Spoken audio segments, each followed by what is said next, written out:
Hi everyone, I'm here at Raymond's Garden Center in one of the first greenhouses that we start up for the season, and I'm going to show you the Coleuses that we're growing, and just in case any of you are itching for some color and trying to get a jump on your planting, you can see all the different varieties. And if you go way back, I think maybe in January, I did some posts, and it should be on our website and on our Facebook page of all the different ones we are growing and the names of them all. But you can see we have quite the selection growing here, and I'm trying to be nice and steady, not trip over anything. We have a very narrow aisle. Michelle has tiny little feet, so it's geared to her body shape, and I myself have pontoons for feet, nice big and wide. So it makes it a little difficult for Christine and I sometimes when we have the watering shift. Can you back a little bit? Look at that. Those are beautiful. I mean, it's just amazing coming in here and seeing how fast these grow.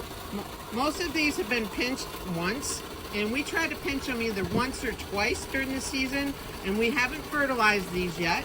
We are going to start that next week. We like to get their roots nice and established before we start putting some fertilizer.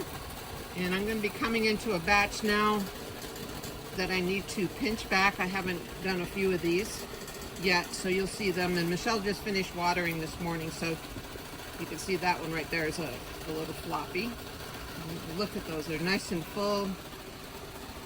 They're a little crowded right now, but you know what? We don't have any room, so that's the way it goes. And we're growing a second crop of these too, and we will start that around the 1st of May when we bring some of these out where we have more room. So we'll have some of them a little bit later in the season for some of you in Florida that come back and, you know, we're out of most things. We're going to have a second crop for you. And here's just the beginning of our shade impatiens, New Guinea impatiens. And you can see we have a variegated one growing this year. It's first for us for a shade one. We do have variegated in the sun ones. And we have over 4,000 New Guinea impatiens growing. We kind of do most of the shades in this house. And then also I want to show you, this is a great house that we have just started using because we found it much more successful for our nonstop begonias. And look at all the flowers on those. And these rarely need pinching, so which is good for us. And like I said, we haven't even started fertilizing yet. Look how happy these plants are. And we use Biotone, and that has really made a huge difference for us, especially in the begonia series, because they take a little bit longer to grow, and we start these the end of January, and then now we get into where it's a little more of a sun part of the greenhouse, and there you're going to see some of the variegated sun impatiens growing, and there's some more.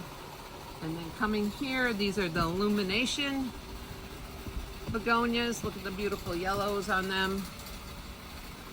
And then up here, I don't know if you can see it, but we do have some dark leaf nonstops growing. I think we have some bright reds and some oranges, but I'm just panning it around a little bit just so you can see some pops of color. And I'm going to go down here and show you a great plant for the shade or morning sun, and that's Terenia. And I have never had any problems with the deer or the rabbits being an issue on these. They stay fairly low. They like to trail morning sun or full shade. They're pretty good with that as far as keeping blooming. Great in hanging baskets, great as a ground cover. They do need a little bit of moisture, and they can take some sun, but they do need some moisture if that's the case. All right, we got lots of yellow. Last year people were calling on that yellow and we ran out, so we have lots of yellow nonstops up there. And here's some more purples and some pure whites. We grow quite a bit of these Terenias, and they're kind of a nightmare to grow because we have to keep pinching them back because they will grow into each other, kind of like a verbena does. So kind of a nightmare, but look at all those. That's one of the most popular ones right there with the purple and the yellow. All right, and I'm going to come back and I'm just panning. Look at the sea of color there, folks. Sea of color. All right, coming back, going to look at the geraniums. We're growing over 900 geraniums, and we have some scented ones this year. But look at all the buds on these. So this weekend, my goal is to chop all their heads off. That's right. We got to cut all those flower buds off so all the energy goes into the plant and produces a nice bushy full geranium for you. So they're full of buds right now. We're just going to do that. We've already done it once. We're going to do it one more time this weekend, and that'll be it until they'll be ready for the growing season, and then we'll start fertilizing them. They haven't had any fertilizer yet.